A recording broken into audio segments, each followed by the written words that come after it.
What happened to Doja Cat's career is so sad because it's all an effect of her own self-hatred. American Eagle is a brand with a massive customer base, similar to The Gap. And when you're catering to such a wide audience, your advertising has to be handled with extreme care. We've seen major companies in the past release ads that backfired horribly, and it looks like American Eagle might be joining that list.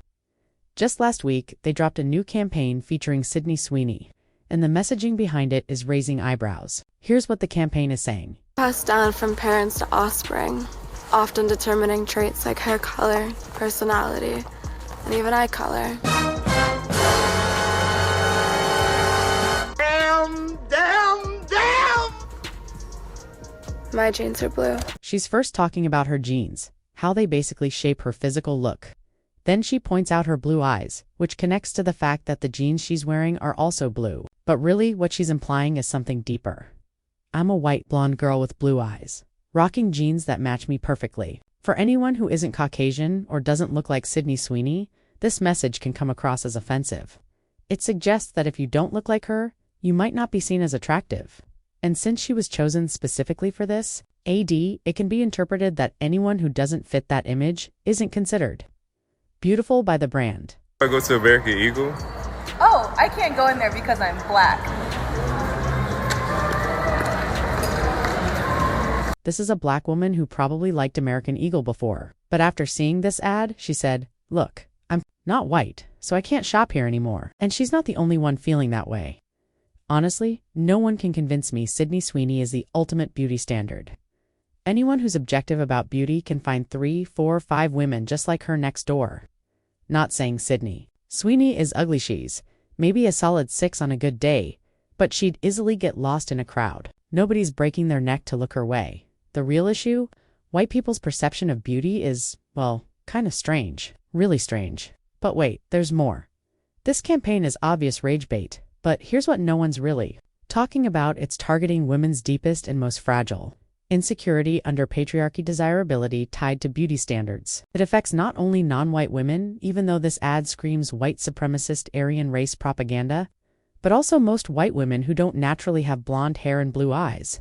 Because even the white women who do pull off that look often do so through artificial means. The percentage of white women naturally blonde into adulthood is tiny. And Sydney Sweeney herself, she's not even a natural blonde. That last fact is important. If you're white, but not naturally blonde, you still get left out of this image. And if I were American Eagle's creative director, I wouldn't have made an ad like this. But maybe they did it because they knew it would spark controversy. If that was the plan, then it was genius, because it drew reactions like this. Doja Cat came out with her own take on the American Eagle ad, saying, "Genes are passed down from parents to offspring, often determining traits like hair color, personality, and even eye color. My jeans are blue." She's mocking Sydney Sweeney and the ad's insensitive message toward anyone who isn't white, blonde, and blue-eyed.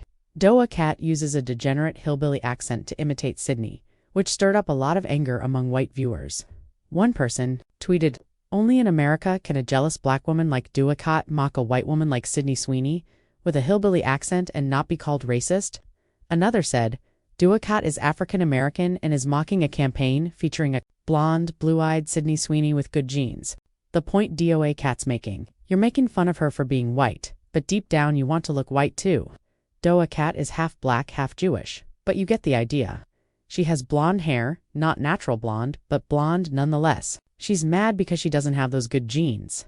Then some blogs jumped on it, comparing Doja Cat's pics looking hood and ghetto to Sydney's attractive shots, clearly trying to drive the narrative that Doja Cat looks less appealing. It wasn't just one blog. Several critics, including an ex-American Eagle staffer, went after Sydney for the I didn't know she worked there before, but the point stands.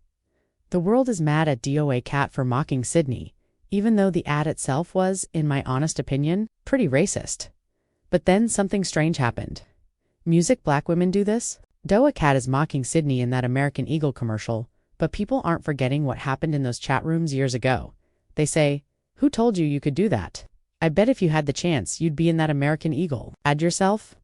The same white supremacist chat groups threw derogatory names at her back then. People say she's just trying to be trendy and fit in, even though she's not really regular. One sister even said, "Wait, you're not the one to criticize American Eagle because you were in those same chat rooms with white racists." It's clear Doja Cat was trying to mimic those groups with her hillbilly accent. This isn't saying everyone with a deep Southern accent is racist, but people do associate hillbillies with racism. So Doja Cat is basically mocking a group she's linked to or wants approval from. Why? Jealousy? Is she mad Sydney is prettier?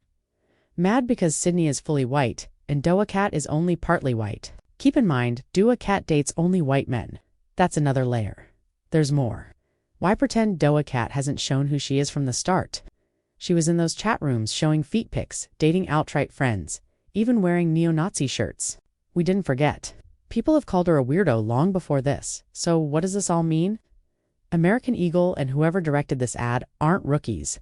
They knew this would get people talking and that they'd get some backlash. Will they lose customers? Sure, but who's their main target? Their white audience in the US and Canada? They're basically saying this is who we want. And they know groups closer to white like some Asians won't be as offended. Sydney Sweeney is the beauty standard after all. So those shoppers will keep buying. Given today's political climate and the rising confidence among white Americans, we're seeing brands take bigger, bolder stands and get less politically correct. When marketing to their core consumers, that doesn't mean black people can't shop there. But it does mean the messaging is clearly aimed at a specific audience and it might not be you. For example, I was in Nairobi a couple of months ago and noticed a cluster of Chinese restaurants where all the signs and menus were in Mandarin. If you can't read Chinese, you don't know what kind of place it is. It's not really for you. They take your money, but the business is primarily for their community. Nobody gets upset about that. Now white brands are doing the same. It's a strategy to be more direct about who they want as customers and to set themselves apart from competitors. American Eagle is making a bold move. If I were that black woman from the start, I'd say, fine, that's your audience. But I'm not shopping there. And Doja Cat, who's catching heat from white critics, she deserves it. She's a hypocrite who's biting the hand that helped her. Glad to see people calling her out. So what do you think? It's your boy O Jackson. Back again with another episode of The Celebrity Drunk Guy. Thanks for all your supports. Subscribe, hit the bell. We out. Music.